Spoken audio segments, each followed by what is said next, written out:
welcome to the Shakedown. I am your host, Ryan, aka Rainforest. I work here at Longmont Public Media, but I am also a podcaster, and I work on a comic called Warp Ranger with my co-host, and I've also spent 6 years in prison. And here is the co-host on my show, apparently, Mr. Malone. Who is Mr. Malone? Mr. Aren't you supposed to be introducing? That's right, because this is my show. I forget that this is my show. Didn't we just go over this a second ago? How did you forget? All right, because this is only episode number 8, so, I forget sometimes. But, yes, Malone is the artist and the idea man behind Warp Ranger, and which you can buy now at waywardpress.com. And he has also spent 30 years in prison, and he works at a warehouse driving trucks all over the state of Texas, and looking for other work. So please hire him to do other things besides driving all over Texas doing crazy stuff. So do you have anything you'd like to add to that, Malone? Oh, no. I think you said it all. Good. All right. So today on the Shakedown, we wanted to cover. I was editing today and I realized that we talked about an issue, and I didn't really answer the question because some technical issues distracted me at the moment. But the question, Malone posed a question about if we get rid of prisons, if we decide we're going to shut down the criminal justice system, or if we go, if one day we take the issue of the criminal justice system as we know it, like in front of the Supreme Court or something like that, what is going to be in its place, and how are we going to justify it, and what does it mean for victims, and how do they get justice, and what is that going to mean going forward? So I told Malone to please play devil's advocate on this idea, and we're going to discuss it and actually present the idea. So I'll kick it off and just go through the basics of my idea. Is that the first thing that needs to change is actually just kind of just change the mentality. Is that you can't just don't focus on punishment and focus on helping everyone. And that's starting from the victim to the person who hurt the victim. And it's not because I have hurt a victim. It's because I feel like it overall helps society when everyone is being helped. For putting someone away in a cage does not help anyone. It causes more problems. Satisfy my vengeance or satisfy somebody's anger, but it doesn't necessarily help society, or it doesn't solve the problem of crime, nor does it help the individual that's been put in the cage, come back around to a law-abiding, full-fledged member of society. And is that what you're saying? Right. That's exactly what I'm saying. And one of the biggest things is that when a crime happens, one of the things we do is we kind of leave these decisions to the victim. Like the district attorney will often go to the victim and see what they want and what's going on, and depending on how hurt they are, will a lot of times guide them on how severe of punishment they want to pursue, because it's time and effort on the DA's part to pursue any amount of punishment. It's easier just to write the whole thing off if they can, to dismiss everything. But if they But if the victim is hurt and wants retribution, then oftentimes, at least in my case, I will say specifically, then the DA is going to push it harder, and which in a way is very understandable. But on the flip side, when after a crime happens, that's when the person is most hurt, most vulnerable, and that letting them decide on what to do next is not necessarily the best. They're not at the best point in their life to make that decision.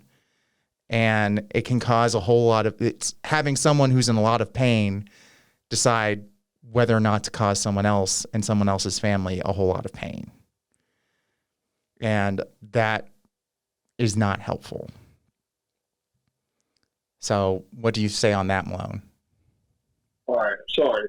My mom has told me that I can't cut you off anymore. So I'm being extremely polite and giving you, full reign to talk before I say anything. I don't want to just jump in over you, but I'm glad that you did say something about having asked me to interject and so forth. So if I feel the need to, or if I do, I won't have to hear from my mom about it. So, I don't disagree with you. I don't see anything wrong with what you said. I mean, it's sort of a counterintuitive type of thing that you're talking about here, because just on the surface of it, it seems like the right call to have someone. I mean, from a certain perspective, it seems like, okay, well, that's the smartest thing. We'll get victims of crime to be the ones in control of issuing out punishments of crime, and that's been a trend that's been going on. I'm not sure exactly when it started, like really trending, but I know in Texas it's been going on since around 1994. They've steadily been putting more and more crime victims in positions of parole board members and district attorneys and things like that. And I remember whenever the Duke Lacrosse scandal was going on, I was listening to a radio show, and they were talking, and it had started to become, this is the point where it started to become apparent that the kids did not rape this girl, and that they had been, falsely accused, and that and the media and the whole entire apparatus of the criminal justice system was so geared toward protecting this girl, who, in fact, was the criminal, and in fact was victimizing those guys, but it was completely reversed. They did not want to say, they refused to give her name out over the media. They refused to, it was extremely difficult getting anybody to admit that they'd been wrong on this. They so wanted those Duke Lacrosse players to be scumbags and wanted them to have victimized this poor black girl that it was the weight of it had gained its own momentum. So whenever it started becoming obvious that they were the victims and that their names had been drugged through the mud, and they were looking, I was listening to a radio show where they were talking to a district attorney. It wasn't the district attorney in the case of the Duke Lacrosse players. It was a district attorney from Florida, and this district attorney was the kind of go-to commentator on things like this for this particular show. She herself had been the victim of a crime and absolutely could not, because of the fact that she'd been a victim of a crime, see anybody who'd been accused of a crime as being innocent. And so therefore, even though it was becoming patently apparent that these kids had not raped this girl, she still was refusing to say that they were, to admit that. She was saying, well, if a DA is saying that they had done something, well, then she believes that there must be very good reason why they've been charged. She just could not conceive of anything else, only because it's kind of like that. It's like the Batman syndrome. I mean, because Batman himself had been the victim of a crime as a child, he's gone overboard. I mean, just psychologically overboard in the pursuit of punishment and revenge for anything that the most any perceived crime even.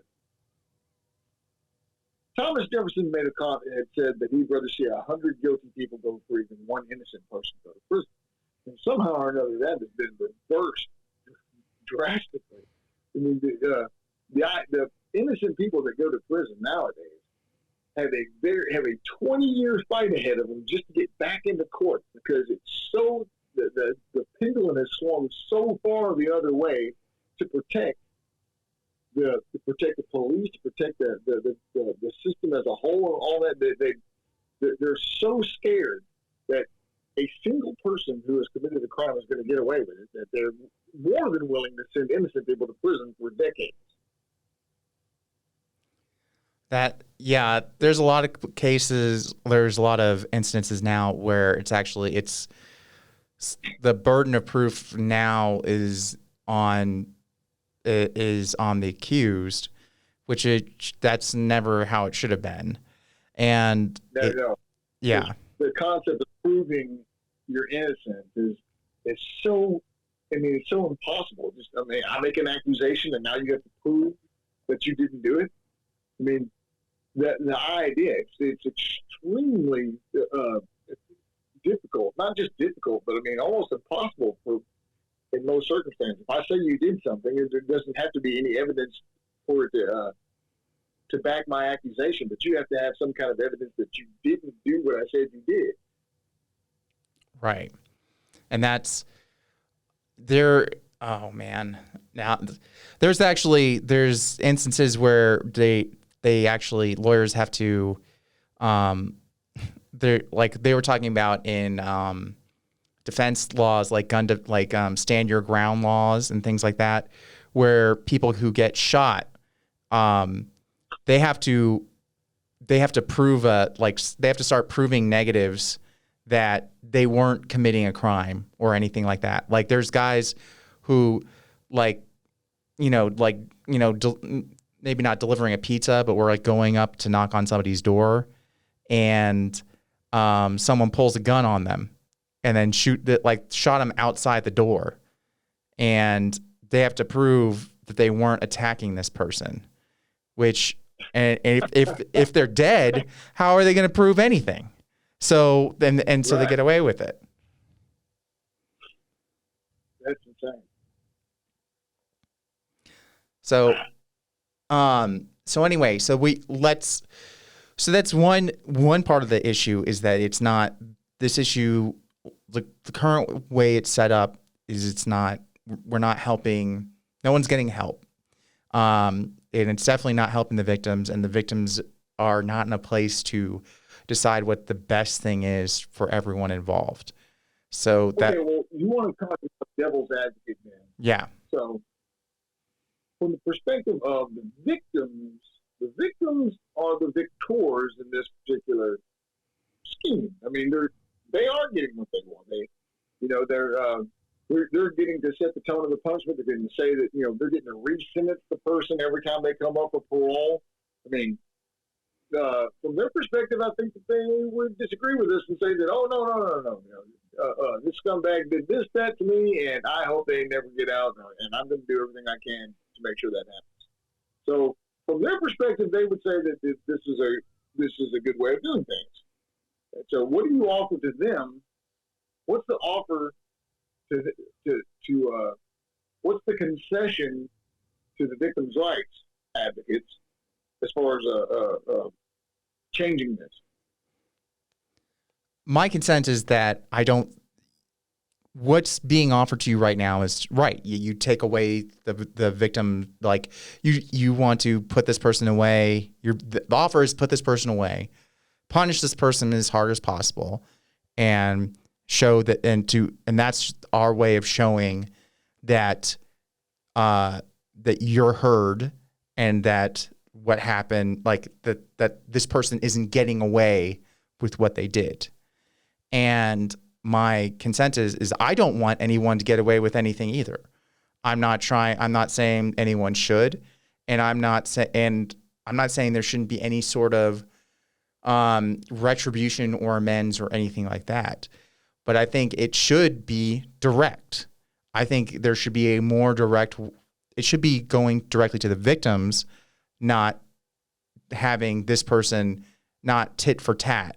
This person hurt me, so I'm going to hurt them. It should be this person hurt me, so he should now be forced to help me and my community. And also that person who hurt me should also be forced to acknowledge it. We've talked about this before, though, Randy. People, that's the other thing that they don't want. They don't want to see you ever again in the light of a good person. You are forever a bad person. They want you to remain a bad person in the eyes of the public and in eyes of the world. I mean, that's why we have this situation where you get out of prison and you are perpetually, for the rest of your life, hounded by a crime that you committed. God knows, as a teenager, maybe, like in my case. I mean, there's job. I can't vote. I can't buy a gun. I can't do this. I can't do that. They're telling me I can't rent an apartment. All these things because of a crime that I committed when I was 17. Because the victims or society in general never wants to see me in the light of a good person. They don't ever want to see me in the light of a law-abiding citizen or their fellow citizen or any of that ever again. So therefore, your idea isn't. I don't see that as being a possibility, especially in the current mindset. You're not solving the actual issue.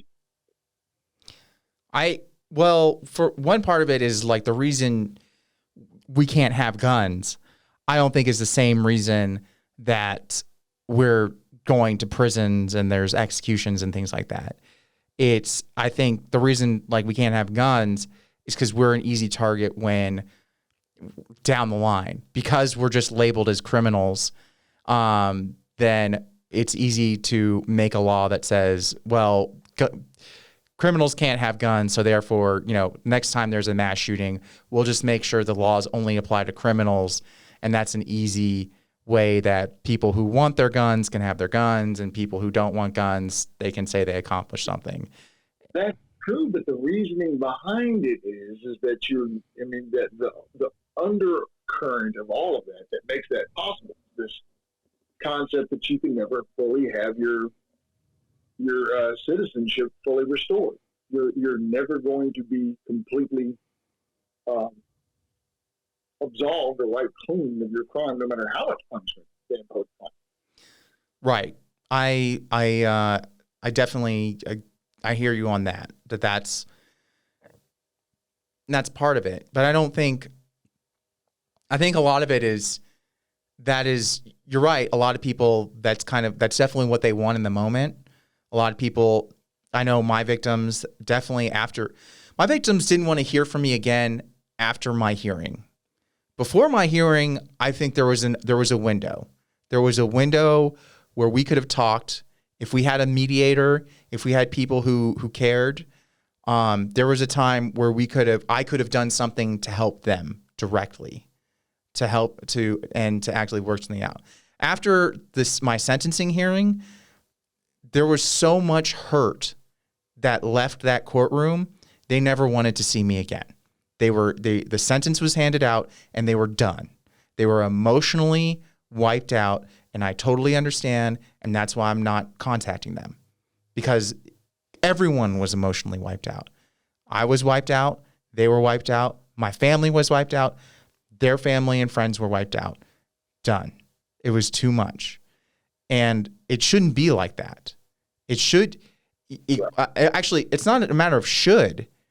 I'm just saying it can be different. It's possible. So why shouldn't we try and do that if it doesn't have to be this emotional, mental, and physical toll on so many people involved?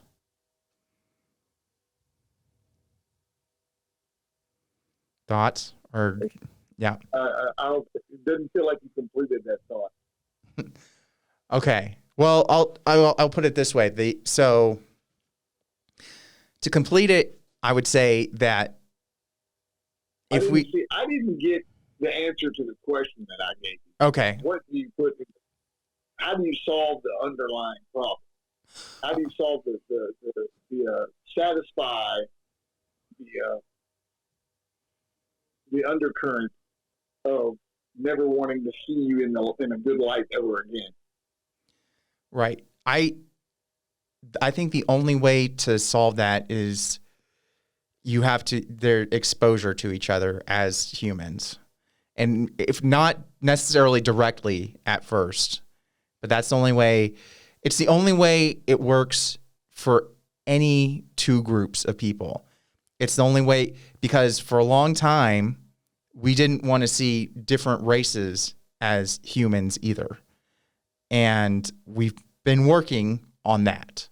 It's not saying it's perfect, but there's still it's the same thing. Once you give something a label as opposed to seeing it as an individual person, then you see the label and it's less than human. And once you realize that this thing that you've given a label to is actually a person, you can work with that, but you can't do that until you interact with them.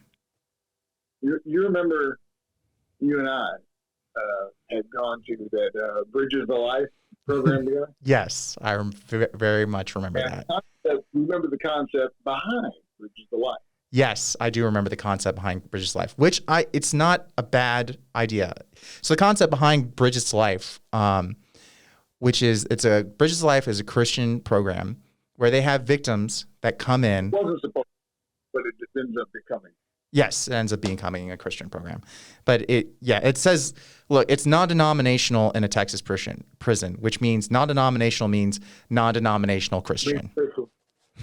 Which means they're praising Jesus in there, which it doesn't matter which denomination, as long as you're praising Jesus, it's fine.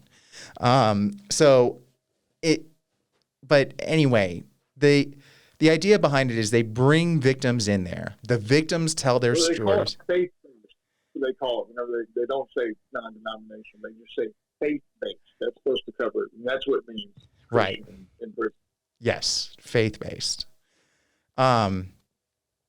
So they bring in victims. Victims will tell their what? What? Did you just completely turned off the majority of your listeners? I know. I'm sure I did. I'm sorry. The podcast, they're hitting the pause button right now. They're all hitting unsubscribe. I'm sorry. All 6 people that have subscribed to us now. We're getting to 20. Actually, no, we're getting to 30 now. We're doing pretty good. 30. I know, we're out of control. So yes. But here, if this doesn't give me a girlfriend, I'm going to kill myself. Don't put that in the universe, Malone. All right. 30 subscribers. All right. Anyway, back to the topic. Back to Bridges to Life. Bridges to Life. Victims come in.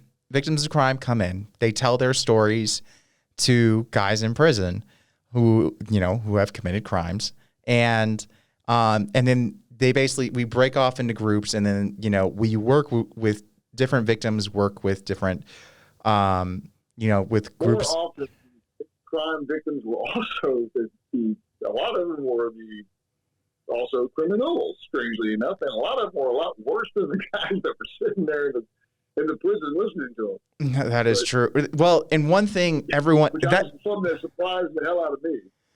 Yes, and that's the thing that surprised you, but that didn't surprise me, because here's a fact that everyone should know: many victims of crimes end up committing crimes, or vice versa. It's not an either or thing. You can be a victim and a criminal at the same time, and it happens more often than not. One of the classic examples is people who have been abused. People have been emotionally, physically, sexually. The problem is like they get victimized, and then they perpetrate that victimization further. But it can happen in other ways too, that if they've been victimized in a different way, they could have, could have been physically abused and then they go off and rob a place, or there's something else. It doesn't have to be a one-to-one relationship, but very often the guys who were in prison often were victimized, and many of them were victimized in prison. So there are lots of victims in here. And one thing I have to say in this, and why I fight so hard on this issue, is that if you go off and you commit a crime or something happens or someone gets hurt, there are no winners. All right? It doesn't, we might think of like someone who goes off and, a jewel thief or whatever, and goes off and is making is making a bunch of money. But that person he's living his hustle. I mean, if you want to take that. And that's his life. His life now has become his hustle. He's got to run away from the cops. And that, for whatever reason, that seemed like a good idea to him. And for that to become a good idea was not something had to go wrong for that to be a good idea.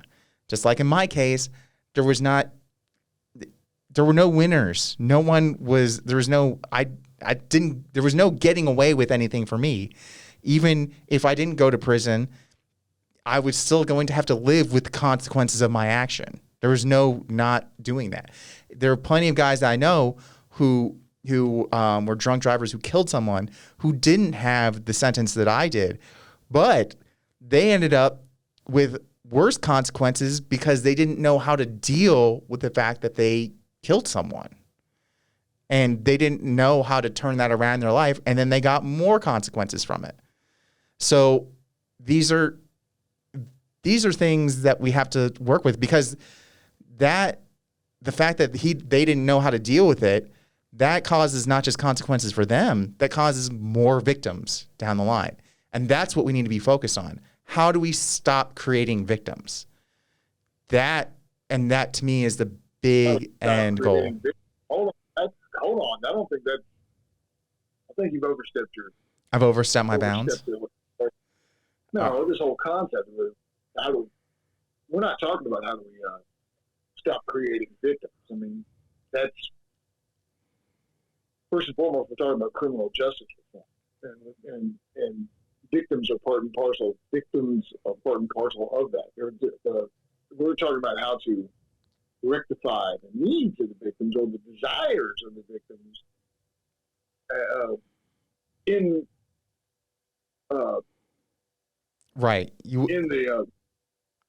this idea concept of reform. How do you have this? How do you reform the system in the way that you're talking about doing it and satisfy the desire for revenge and for the anger of the victims themselves, or do you, or should we simply ignore their desires for such things?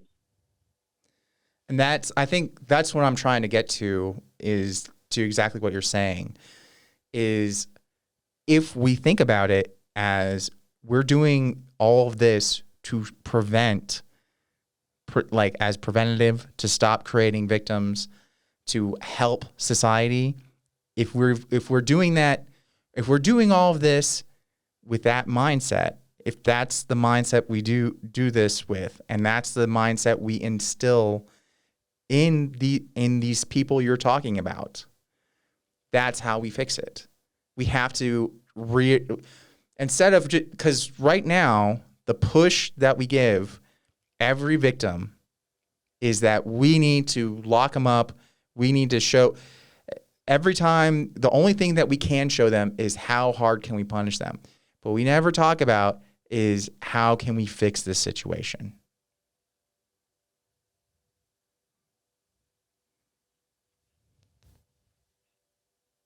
I'm not satisfied with this. You're not satisfied? No, I don't think that you've adequately solved the original problem. Because you think that people are still going to...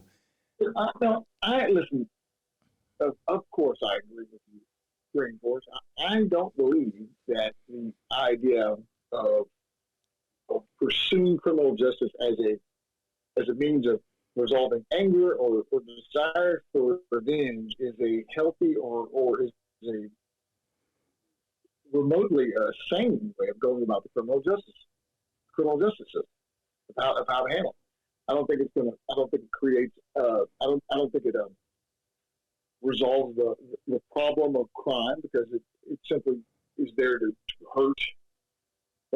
It's there to just add hurt on top of hurt is what it does. It's basically what it is.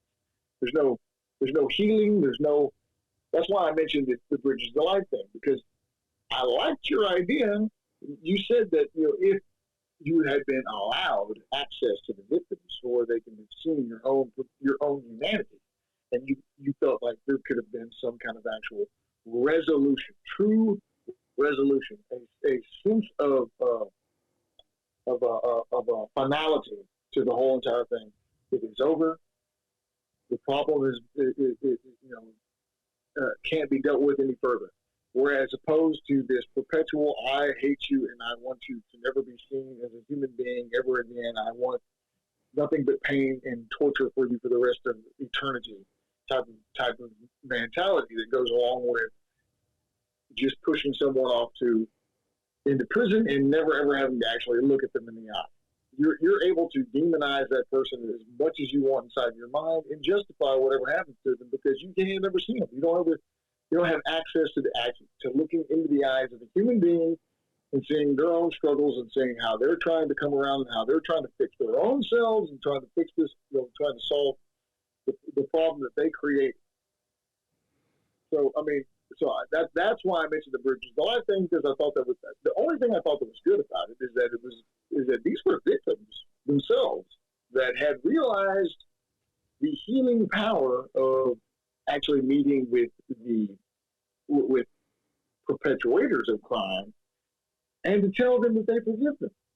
To look them in the eye and tell them, look, man, forgiveness is what it's really all about. And in my opinion, that's where that's where this stems from. But how do you get that into the minds of people in society? I mean, if you look at religion in general. I mean, you just mentioned Christianity, and I hate to use that as an example because I don't want to just pick one particular religion and harp on it but the focus of the whole entire thing is forgiveness. Judaism, the concept is repentance. But repentance for the point of what? For forgiveness, because we're all sinners. We're all violators of the law of God constantly. Every day, all of us need forgiveness.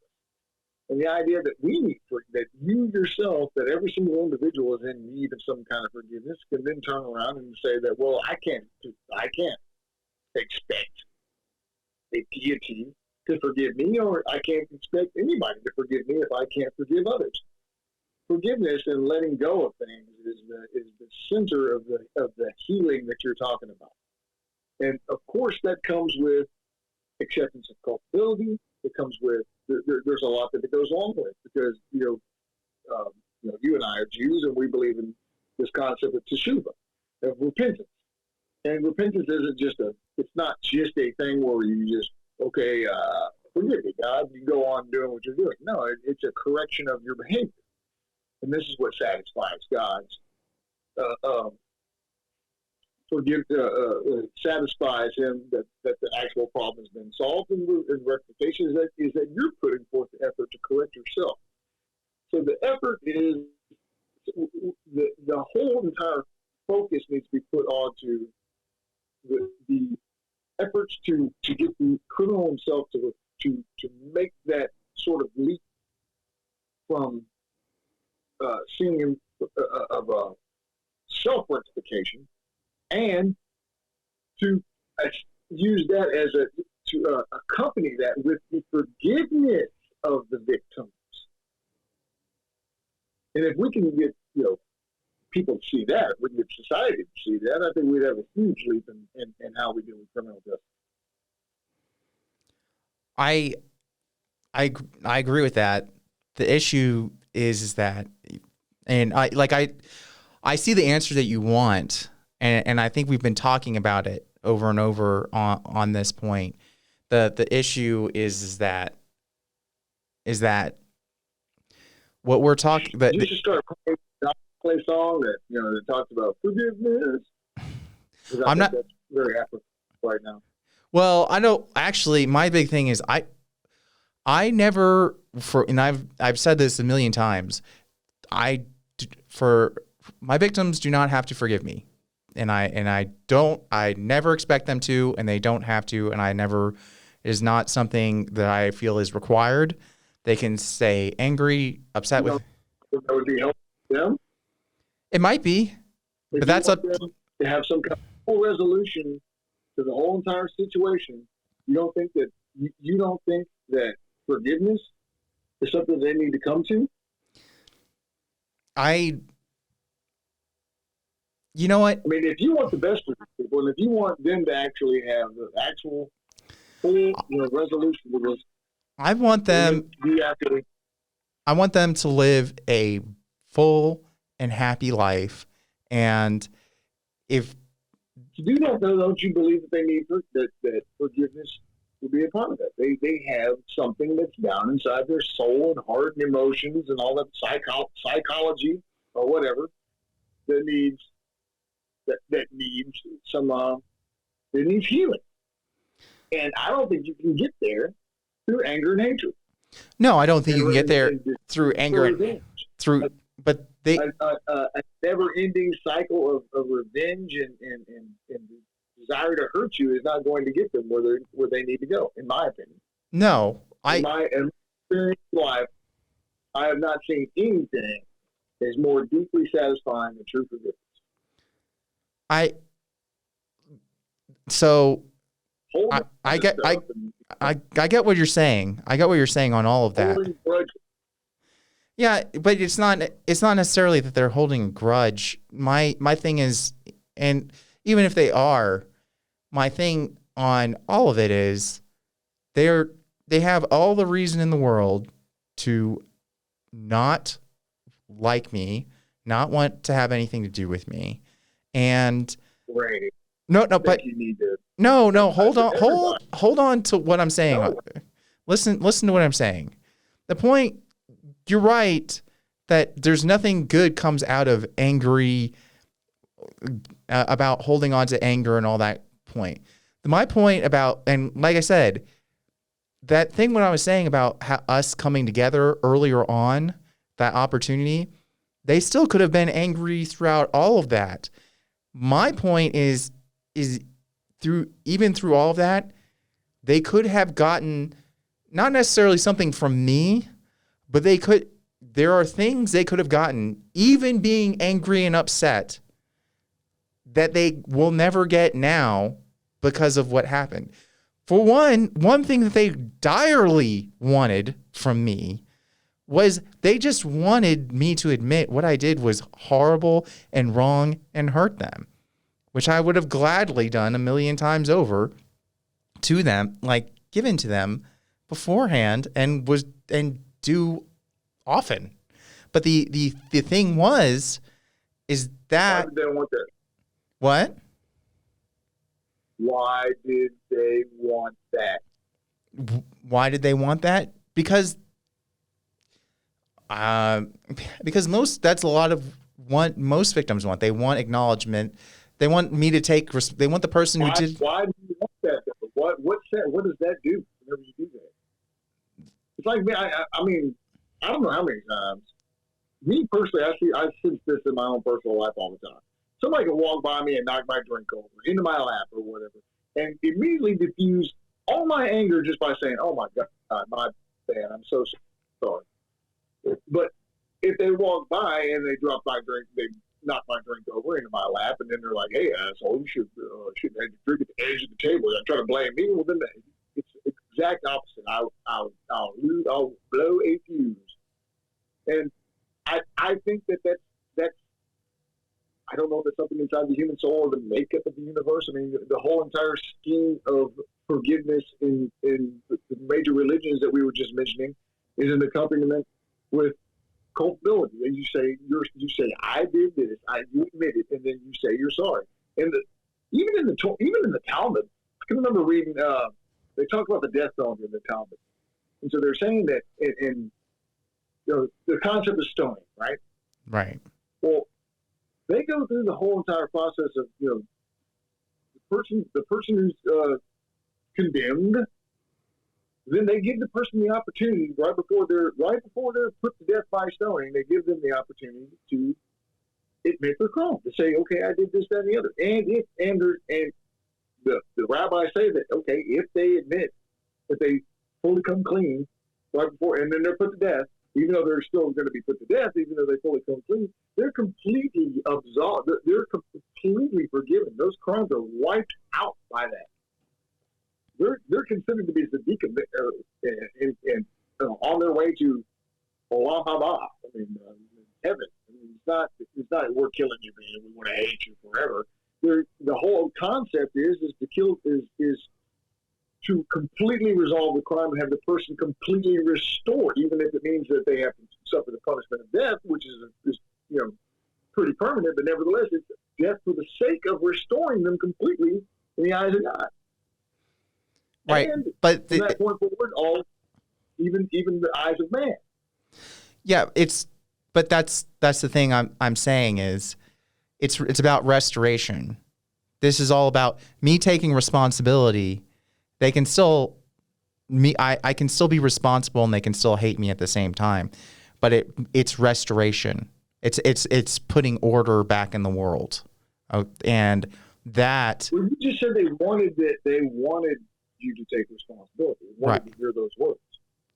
So I was just offering maybe a reason why they wanted to hear those words, but I wanted to hear why you thought that was something they wanted. I think it's just they want. They care if you admit that you didn't and that you were the one that was in the wrong. What do they care? They already know that. They believe it.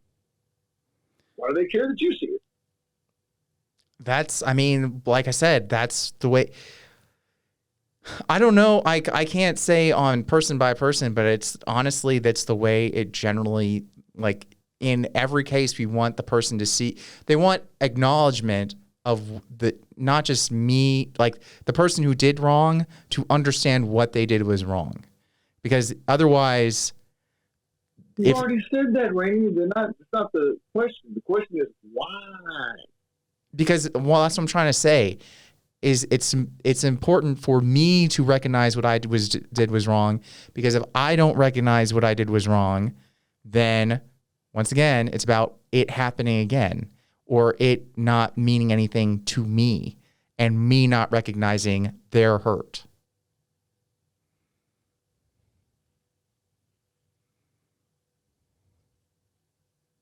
I think it's about them wanting you to recognize how bad you hurt them. That's part of it, I think.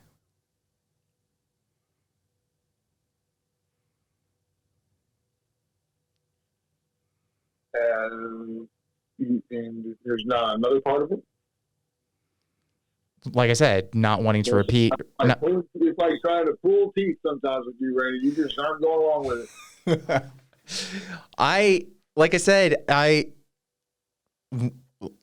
I know I'm hearing what you talked about, but this thing, I've always been this way about forgiveness. It's not about forgiveness. And it's not about, it is about, they want me to recognize what I did. They want to it's the start of me recognizing the hurt and the pain that I caused. And it's the start of me recognize, it's acknowledgement of the thing that I did was wrong. It's the reason why a lot of people hate Donald Trump, because he'll do something, it hurts a bunch of people, and then he doubles down on it. What politician? Right. Yeah, but he's especially good at it. He doesn't maybe not the double down part. You might be right. Donald Trump was one of the few people that would put his foot down and do it again just to piss everybody. Right. He doubles down. That's his skill. But we got to wrap up. Yeah. But what is the point you're trying to drive at? my point is, I'm trying to get to. Well, hold on. I'm not the one making a point. I'm the one asking a question of you. You made a statement about them wanting you to having a desire for you to admit for you to take responsibility for the crime, for you to admit that you're the one who. And I answered the question. That's not wrong. I didn't get the feeling that you did. I felt like you kind of half-ass answered the question. Look. Part of it is this, but then if you say part of it, then you're saying that there's more of it that's not. No, I'm going to break it down for you. One part is acknowledging them, is acknowledging what I did hurt them. And then the other part of it is too, if I don't acknowledge it, if I don't acknowledge what I did, it could potentially happen again. And it's just going to be, and then I am just, I mean, isn't that the scariest thing in the world to you? Like if someone does something awful, it hurts a bunch of people, and instead of saying my bad and taking some sort of responsibility, they just are like, okay, and then they move on. That's part of what the importance of the acknowledgement is. Okay, well, I get that. For some reason, that just doesn't seem to fully satisfy the entire concept of why somebody would want you to take. I don't think that's the entire concept. Especially someone who's done something so that devastating, and that I've got to believe that. I mean, with the whole thing that we talked about, full circle of being able to acknowledge the humanity of not only the criminals, the victims of the crimes, but then acknowledge the humanity of the individual who perpetrated the crime. What would be the point of acknowledging such humanity? The criminal, so to speak, is to eventually accentuate that, to bring that back to the fore. So the only way that you can do that is through the complete full circle restoration of that individual back into society as a full blown fellow citizen and human being. And so, how do you get there? How do you Okay. But that you have a part of that is the punishment. A part of that is the acknowledgement of having done the crime, and another part of that is forgiveness. Yeah, well, see, but then you're going. That's all in this concept that we have right now, because right now what we have is you're part of society.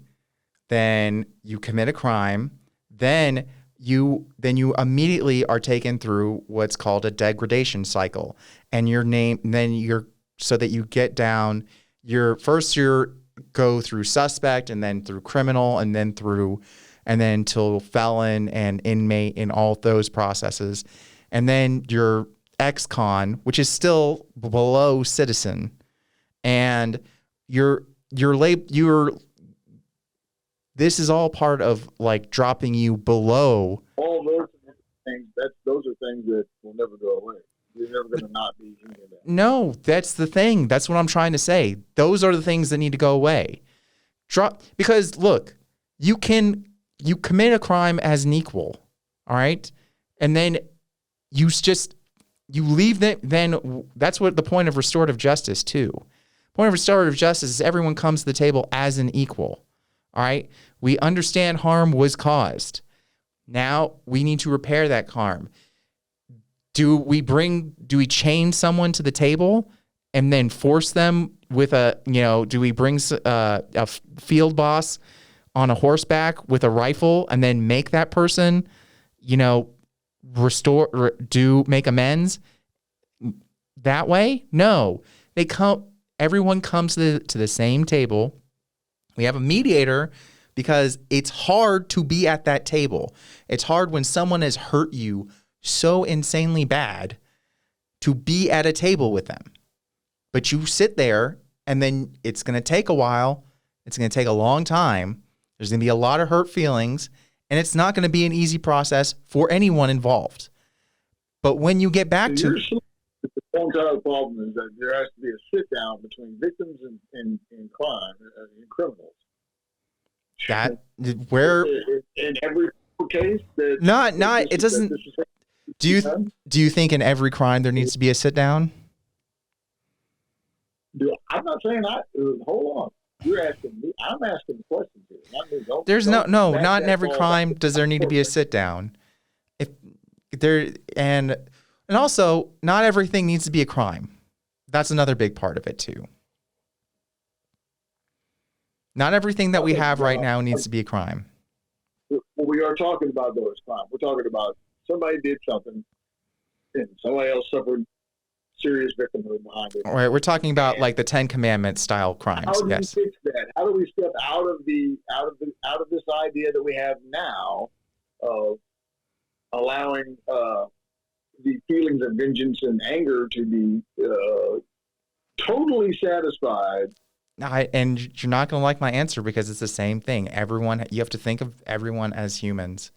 And there's not a real answer to that question because we've been trying to figure that out for a long time now. I think there is an answer. I think there is an answer to that question. Okay. The first thing that needs to be acknowledged in all this is that doesn't help anyone. That does not bring the actual full resolution of the crime to that does not bring that to fruition by satisfying that anger and hatred.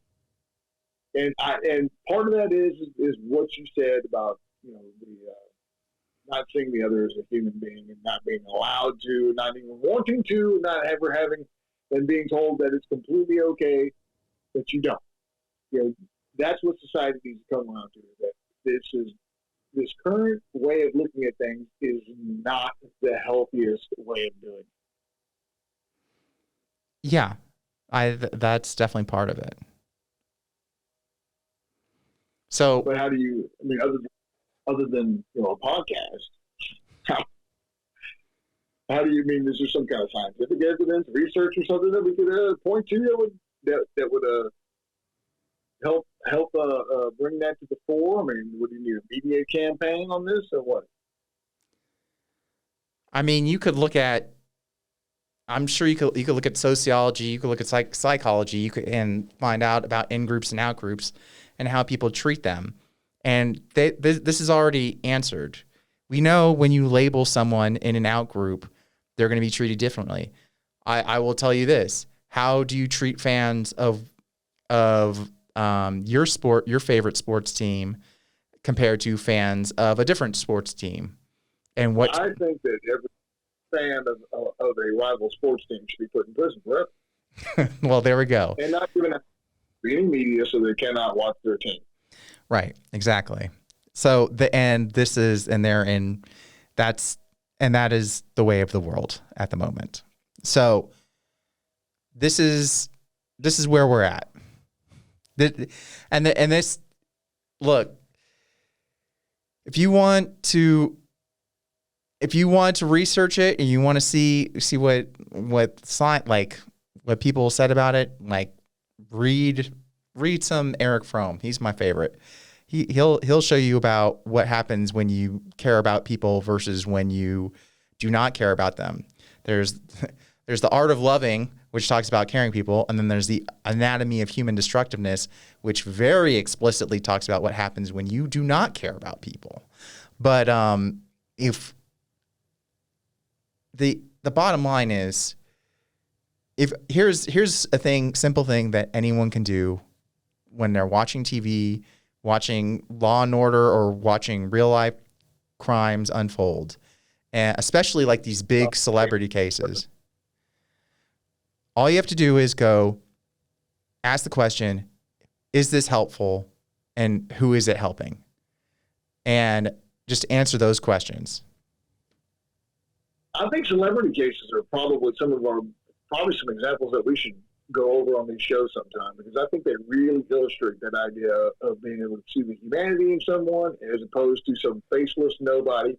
Because when it comes down to O.J. Simpson, we are more than willing to give all the benefit of the doubt to someone like that, some beloved sports figure, and movie star and all that type of stuff. Whereas I think that if O.J. Simpson had been a nobody, if he was just your everyday average black man, that guy would have rotted in prison he might have easily gotten a life sentence if not the death penalty from Well, then from that case. you know what? I think that's a great idea, and you heard it here first. That is what we're going to cover next week. So we're going to wrap it up for now, and yeah, my podcast.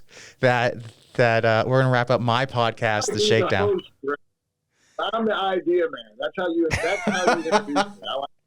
Yes. I need to get a t-shirt. Idea man.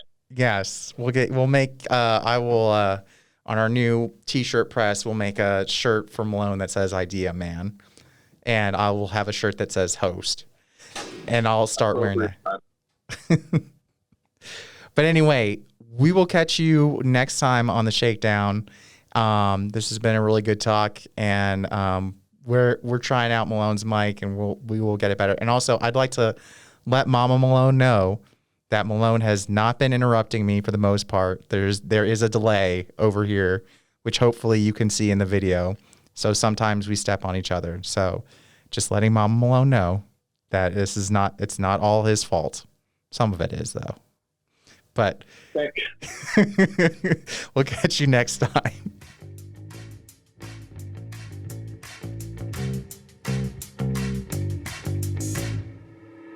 The Shakedown is recorded in luxurious Longmont Public Media Studios, and our theme song, Shakedown, is provided by Envato Elements.